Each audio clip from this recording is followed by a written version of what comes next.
누나, 정신 좀 차려봐. 어서 눈 좀 떠봐. 이탈리아에서 출발한 비행기가 대한민국 인천공항에 도착합니다. 그 안에서 엄마와 딸이 다정하게 손을 잡고 걸어 나오고 있는데요. 갑자기 딸의 표정이 일그러지며 배를 움켜쥐고 이내 바닥으로 쓰러지고 맙니다. 딸을 붙잡은 어머니는 소리를 지르며 도와달라고 울부짖습니다. 그들 곁으로 달려오는 한 남자의 발소리가 공항 로비에 울립니다. 정신 잃은 딸을 끌어안고 있는 어머니의 눈에는 두려움과 불안이 섞인 눈물이 흐릅니다. 이 모녀에게는 어떤 일이 있었던 걸까요? 안녕하세요. 세계인들의 한국에 대한 감동적인 이야기를 전해드리는 감동뭉클입니다. 저희 채널은 해외 커뮤니티 레딧과 신청자의 실제 사연을 제보받아 실화를 바탕으로 영상을 제작하고 있습니다. 구독과 좋아요, 공유, 알림 설정은 영상 제작에 큰 힘이 됩니다. 여러분에게도 가슴 깊이 간직한 첫사랑이 있으시죠? 보통 첫사랑은 이루어지지 않는다고 하는데요. 오늘 사연은 이탈리아에서 만난 한국인과의 첫사랑에 관한 사연입니다. 오늘의 이야기 지금 시작합니다. 안녕하세요. 저는 이탈리아 나폴리에 살고 있는 엘레나라고 합니다. 나폴리는 이탈리아 남부에 위치한 도시로 중세 유럽의 역사와 문화적인 유산을 많이 가지고 있습니다. 또한 아름다운 해안 풍경과 풍부한 예술적 유산들로 유명한 곳이지요. 이런 다양한 매력과 풍부한 역사로 나폴리는 매년 많은 관광객들이 방문하는 인기 있는 여행지 중 하나입니다. 30년 전 저는 나폴리에 있는 한 미술관에서 인정받는 큐레이터로 일하고 있었습니다. 평소에 그림을 좋아하고 전시회 다니는 것이 취미였는데 취미가 직업으로까지 이어진 것이지요. 저희 미술관에는 이탈리아 예술학교 학생들이 자주 왔습니다. 예술학교 학생들에게는 티켓을 반값 할인을 해주었거든요. 학생들에게 제가 아는 작품에 대해 설명을 해주는 일 또한 너무 재미있었습니다. 거기서 저는 그를 만났습니다. 그의 이름은 박준호라고 했습니다. 저에게 작품에 대해 더 자세히 물어봤고 미술관에 오는 횟수가 잦아지면서 우리는 금방 친해졌습니다. 그는 이탈리아로 유학 온 한국 유학생이었고 이탈리아 예술학교에 다닌다고 했습니다. 그의 취미는 박물관, 미술관을 다니며 다양한 작품을 보는 것이라고 했습니다. 저와 비슷했죠. 우리 둘은 취미와 관심사가 비슷해서 서로 대화를 할 때면 시간 가는 줄도 몰랐습니다. 게다가 나이까지 비슷해서 그날부터 우리는 친구가 되었답니다. 어느 날 그는 저에게 그동안의 고마움을 담아 저녁을 대접하고 싶다고 하면서 자신이 살고 있는 집으로 저를 초대했습니다. 사실 저는 아무에게도 말하지 못한 비밀이 있었습니다. 그건 바로 제가 그를 좋아한다는 사실이었죠. 제안을 쉽게 승낙하면 제 마음을 들킬 것 같아 다른 큐레이터들과 같이 가도 되겠느냐고 물었어요. 그는 흔쾌히 받아들였고 저는 고민하는 척 그의 초대를 받아들일 수 있었습니다. 다른 동료들과 찾아간 그의 집은 이탈리아인들이 자취하는 것과 다를 바 없었습니다. 저는 친구들과 산다고 하길래 다 동양인일 줄 알았지만 모든 인종이 섞여 있었습니다. 다 같이 쓰는 거실에 앉아 한국 음식을 처음 보게 되었습니다. 그는 저희에게 음식을 하나씩 설명해 주었습니다. 김밥, 불고기, 비빔밥 하나같이 어려운 이름의 음식들이 한가득이더군요. 저는 고민하다가 음식을 입에 넣었고 생각보다 맛있는 음식들에 감탄하게 되었습니다. 음식을 먹은 사람들은 다들 고개를 끄덕이고 있었는데 입에 넣지 못한 사람들은 억지 웃음을 지를 뿐이었죠. 지금 생각해보면 먹지 않은 것이 굉장히 무례했던 행동이었어요. 저는 언제 이렇게 준비했느냐며 감탄하자 그는 재료를 준비하는 게 힘들었지 만드는 건 쉬웠다며 웃더군요. 그 말을 듣자마자 옆에 있던 그의 친구가 준호 씨가 저를 좋아해서 열심히 만들었다고 말하면서 웃었습니다. 그의 얼굴이 새빨개지고 그는 손으로 휘휘 저으면서 헛소리를 하는 거라고 하더군요. 저는 남몰래 속으로 웃을 뿐이었죠. 그날을 계기로 저희는 서로에게 다가갔고 미래를 약속하는 사이가 되었습니다. 하지만 그는 비밀 연애를 하자고 했어요. 매주 미술관으로 교수님과 친구들이 같이 오는데 괜히 알려지면 좀 불편하지 않겠느냐며. 솔직히 모두에게 알리고 싶었으나 저를 위한 말이니 알겠다고 했죠. 그렇게 우리는 주말마다 트램을 타고 여기저기 다니며 데이트를 했습니다. 가끔 그의 집에 가서 그가 해주는 한식을 먹었는데 하루는 그가 아주 매운 것을 만들어준다며 요리를 해주었어요. 저는 평소에도 매운 음식을 잘 먹어서 한국 음식이 얼마나 맵겠어 하고 음식을 기다렸어요. 그가 만들어준 음식은 떡볶이였어요. 한 입 먹어본 순간 처음에는 괜찮았는데 뒤로 갈수록 혀가 마치 타들어가는 것 같았어요.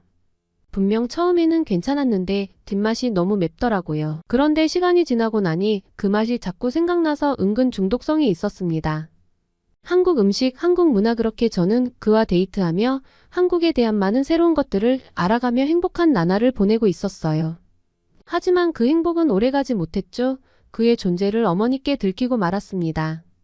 편지를 우편함에 몰래 두고 가는 그를 발견한 어머니가 저를 추궁하기 시작했던 겁니다. 어머니는 그를 불러내시더니 모진 말로 헤어지라는 말을 하셨어요. 그는 저를 위해서는 뭐든지 할 수 있지만 헤어지는 것만은 안 된다고 했습니다. 그러면서 저를 어떻게든 지켜주겠다고 했습니다. 어머니는 단호하게 지금 연애를 하는 것 자체가 저를 지켜주는 행위가 아니라고 하셨어요. 말을 들은 준호 씨는 복잡한 표정으로 고개를 떨구었습니다. 저는 준호 씨를 따라 한국에 가서 살겠다고 맞섰지만 어머니의 화를 더 돋을 뿐이었습니다. 그날 이후 그는 생각할 시간이 필요하다며 저에게 연락도 하지 않았고 찾아오지도 않았습니다. 저는 그가 없는 하루를 겨우 버텨냈습니다. 그렇게 시간이 흘러 그와의 연락이 끊긴 지 한 달이 되었습니다. 마음이 힘든 만큼 몸이 이상하게 점점 안 좋아지던 저는 병원을 찾았습니다. 제가 몸이 안 좋았던 이유는 그의 아이를 가졌기 때문이었습니다. 저는 아이가 생겼다는 사실이 너무 행복했습니다. 그를 붙잡을 수 있는 이유가 생겼으니까요. 그만큼 저에게는 그와의 재회가 간절한 일이었습니다. 오직 준호 씨를 생각하며 그의 집을 찾아갔을 때 저는 룸메이트로부터 뜻밖의 말을 전해 들었습니다. 그가 모든 것을 정리하고 몇 주 전에 한국으로 돌아갔다고 했습니다. 다시는 이탈리아로 돌아오지 않겠다는 말을 남기고서요. 혼자 남은 저에게 남은 사랑의 흔적이라고는 뱃속의 아이가 전부였습니다. 저는 고민도 하지 않고 아이를 키우기로 결심했습니다. 어머니로부터 독립해서 딸을 출산했고 딸 루나가 7살이 될 무렵까지 어머니를 만나지 않았습니다. 어머니에게 더 이상 제 인생을 휘둘리고 싶지 않았습니다. 모든 걸 새롭게 시작하고 싶어서 다른 지역으로 이사까지 간 저를 어머니께서는 끝까지 찾아내셨습니다. 그리고는 루나를 보자마자 한숨을 내쉬시더니 제가 없던 어느 날의 진실을 알려주셨습니다. 제가 출근했던 어느 날 준호 씨가 집으로 찾아왔다고 했습니다. 몰래 편지를 두고 가려던 준호 씨는 어머니에게 들켰다고 했습니다. 어머니는 그가 하려는 어떤 말도 듣지 않고 편지를 뺐으며 마지막 호의로 저에게 전해주겠다고 말했답니다. 하지만 편지는 결국 몇 년이 흘러도 저에게 전해지지 않았습니다. 이미 지난 일이라서 잊었을 거로 생각했다면서 어머니는 그제서야 제게 편지를 건네주셨습니다. 그러면서 어머니는 루나를 키워줄 테니 지금이라도 모든 것을 잊고 다른 남자를 만나 새 출발을 하라고 하셨어요. 저는 그 말을 듣자마자 너무 화가 나고 속상해서 어머니에게 나가시라고 소리쳤습니다. 어머니가 가시고 난 후 저는 건네받은 편지를 읽어보았습니다. 편지에는 저에 대한 사랑과 준호 씨가 동양인이라 저에게 피해 갈까 두려웠다는 말이 적혀 있었습니다. 그래서 비밀 연애를 하자고 했던 거였습니다. 가장 마지막에는 그런 자신이라도 괜찮다면 함께 한국으로 가자며 비행기 표가 들어 있었습니다. 저는 편지를 끌어안고 울 수밖에 없었습니다. 그가 저를 버리고 간 것이 아니라는 걸 알게 된 순간이었으니까요. 하지만 모든 것은 이미 지나간 일이었고 저는 루나를 키우는 것에만 집중했습니다. 커갈수록 루나는 준호 씨를 닮아갔습니다. 외모뿐만 아니라 똑똑한 것까지 그를 닮았죠. 아빠를 닮아서인지 미술에도 소질을 보였습니다. 그리고 어려운 사람을 보면 그냥 못 지나치고 봉사활동도 열심히 다니더라고요. 평소 어려운 사람을 보면 못 지나치던 아이였는데 그런 점도 그와 똑 닮은 것을 보니 그가 점점 그리워졌습니다. 루나는 멋진 화가가 돼서 세상의 따뜻한 모습을 그려 힘들어하는 사람들에게 자기가 그린 그림으로 희망을 주고 싶다고 했습니다. 하지만 정작 본인의 몸은 잘 돌보지는 못했습니다. 어느 날부터 혈색이 눈에 띄게 안 좋아지고 식사를 제대로 하지 못해서 루나에게 물었더니 작품하는 기간에는 식사를 잘 안 하게 된다며 별일 아니라고 하더라고요. 계속 체중이 빠지고 얼굴이 안 좋아 보여서 루나를 데리고 병원에 가서 검사를 했습니다. 검사 결과를 듣는 순간 하늘이 무너지는 것 같았습니다. 의사는 루나가 위암말기라고 했습니다. 그 말을 듣는 순간 제 심장이 내려앉았습니다. 지금이라도 수술을 하면 되지 않느냐고 했더니 너무 늦었다고 했습니다. 저는 제 자신이 너무 싫고 루나에게 큰 죄책감이 느껴졌습니다. 평소에 잘 먹지도 못하고 살이 계속 빠지는 것을 보고도 루나가 그냥 단순 스트레스라고 해서 가볍게 넘겼는데 루나를 챙겨주지 못한 게 너무 후회됐습니다. 이 모든 것이 저 때문에 생긴 문제 같아서 너무 괴로워하자 루나는 오히려 본인은 괜찮다며 저를 위로해 주었습니다. 루나는 하루하루 야위어 갔습니다. 먹는 대로 다 토했으며 갈수록 살이 빠지고 점점 더 힘들어했습니다. 시한부나 마찬가지였죠. 집으로 돌아온 이후 저는 울기만 했습니다. 루나는 조심스럽게 한국에 가고 싶다는 말을 했습니다. 한국으로 가는 게 무슨 소용이냐 했더니 본인이 죽기 전에 아버지의 땅에 한 번은 가보고 싶다고 했습니다. 순간 머리를 얻어맞은 것 같았습니다. 저는 루나에게 한 번도 한국이나 준호 씨에 대해서 이야기해 준 적이 없었습니다. 루나는 아버지란 존재가 아예 없는 듯이 살았습니다. 물어보면 제가 모른 척 했으니까요.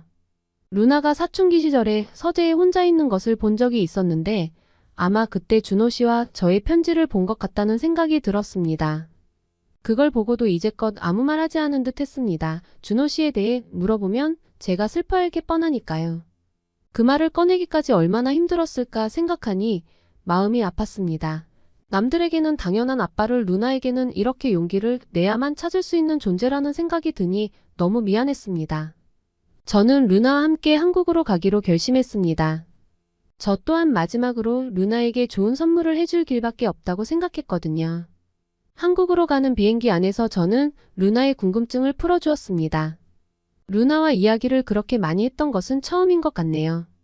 준호 씨와의 첫 만남부터 그와 헤어지는 순간까지 저는 어제 일처럼 생생하게 기억하고 있었습니다.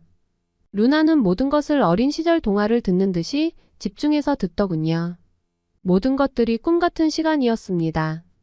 긴 시간을 걸려 한국에 도착한 루나와 저는 한국의 모습에 놀라게 되었습니다. 공항의 모습은 제가 상상했던 것보다 좋아 보였습니다.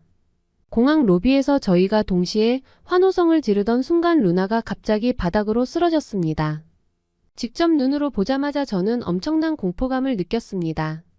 언제 이런 일이 발생해도 이상하지 않다고 생각은 하고 있었으나 막상 벌어지니 공황 상태가 되는 것 같았습니다.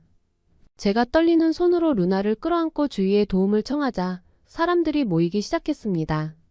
그리고 사람들 사이로 누군가가 저희에게 오더니 괜찮으냐고 묻더군요. 저는 제발 살려달라고 빌었습니다. 빌고 또 빌었습니다. 그의 도움으로 간신히 병원에 도착하고 루나가 병실에 누워있는 것을 보고 난 후에야 저는 정신을 차릴 수 있었습니다. 그리고 남성에게 감사 인사를 올리려는 순간 그가 누군지 눈에 들어왔습니다. 제 입에서는 이미 이름이 흘러나오고 있었습니다. 그 사람은 바로 준호 씨였습니다. 그는 고개를 끄덕이며 조용히 미소를 지를 뿐이었습니다. 그를 보는 순간 모든 기억이 마치 어제 일처럼 다시 되살아나기 시작했습니다. 공항에서부터 지금까지 도와줬는데 어떻게 모를 수 있었는지. 그는 전혀 늙지 않았더라고요. 예전 모습 그대로였습니다. 저는 많은 것을 쏟아내고 싶었지만 아무 말도 하지 못했습니다. 그저 그를 안고 눈물을 흘릴 뿐이었습니다. 나중에 이야기를 통해 알게 된 것이지만 그는 모든 것을 잊고 싶어서 한국에 오자마자 공부를 했다고 합니다. 그는 유명한 화가가 되었고 앞만 보며 살아왔기에 아무도 만나지 않았다고 했습니다. 그러다 미국에 있는 한 미술관에서 초청을 받아 출장 가려던 차에 사람이 쓰러진 것을 목격한 것이죠. 그는 제가 아닌 루나를 먼저 보았는데 보자마자 이상하게도 자신의 아이 같다는 느낌이 들었다더군요. 자신은 아이가 없는데 말이죠. 그리고 저를 알아보고 의심은 확신으로 바뀌었다고 했습니다. 그리고 그는 루나의 병을 알자마자 본인의 친구가 있는 서울에서 위암으로 유명한 곳으로 데려온 것이었어요. 병원에 도착하자마자 응급으로 검사와 수술을 진행했습니다. 정밀 검사를 하면서 한국의 의료 수준과 기술에 놀랐습니다. 이탈리아에서의 소견과는 다르게 루나의 상태는 아직 희망적이었어요. 수술장에 들어가서 보니 다행히 다른 장기와 림프에는 전이가 많이 되지 않았다고 했습니다. 현재 루나는 수술을 마치고 항암 치료와 방사선 요법을 병행하고 있습니다. 위를 많이 잘라내서 아직 보통 식사는 못하지만 이제 미음이나 묽은 죽 정도의 음식은 먹을 수 있게 되었습니다. 한국에 있는 몇 개월 동안 참 많은 일이 있었습니다. 이제는 저와 루나 옆을 평생 지켜주겠다던 그와 혼인신고를 마쳤거든요. 30년 전에 꿈꾸던 삶이 현실이 돼서 아직도 믿기지가 않습니다. 루나와 준호 씨는 30년 만에 만난 부녀 사이라고는 믿을 수 없을 만큼 잘 지내고 있어요. 준호 씨와 저의 사랑의 결실인 루나가 결국 우리 둘을 다시 만나게 해주었습니다. 만날 사람은 언젠가는 꼭 만난다는 말을 요새 너무 실감하고 있습니다. 어렵게 돌고 돌아 찾아온 이 사랑, 행복, 그리고 우리 가족. 많이 돌아온 만큼 앞으로 좋은 일만 생각하며 평생 건강하고 행복하게 살고 싶습니다. 루나에게 새 생명을 주고 평생 그리워한 제 첫사랑을 만나게 해준 한국에 살고 있음에 너무 감사합니다. 사연 잘 들으셨나요? 젊은 시절 만났던 첫사랑과 30년 만에 다시 재회한 엘레나 씨의 사연이었습니다. 세 식구 모두 행복하기를 바랍니다. 오늘의 사연 어떠셨나요? 오늘 이야기가 좋으셨다면 구독과 좋아요 눌러주시고 주변의 많은 분들에게 공유해주세요. 사연자분에게 응원과 격려의 말씀들을 댓글로 남겨주세요. 감동뭉클에서는 여러분의 마음들을 모아 사연자분들에게 전달해 드리고 있습니다. 감동적이거나 재미있는 실제 사연들을 제보받고 있으니 소개해주고 싶은 사연이 있으시면 위 메일로 제보해 주시기 바랍니다. 오늘도 여러분의 하루의 작은 즐거움이라도 되었기를 바라며 지금까지 감동뭉클이었습니다. 구독과 좋아요는 영상 제작에 큰 힘이 됩니다. 끝까지 시청해 주셔서 감사합니다. 다음에 더 좋은 영상으로 찾아뵙겠습니다.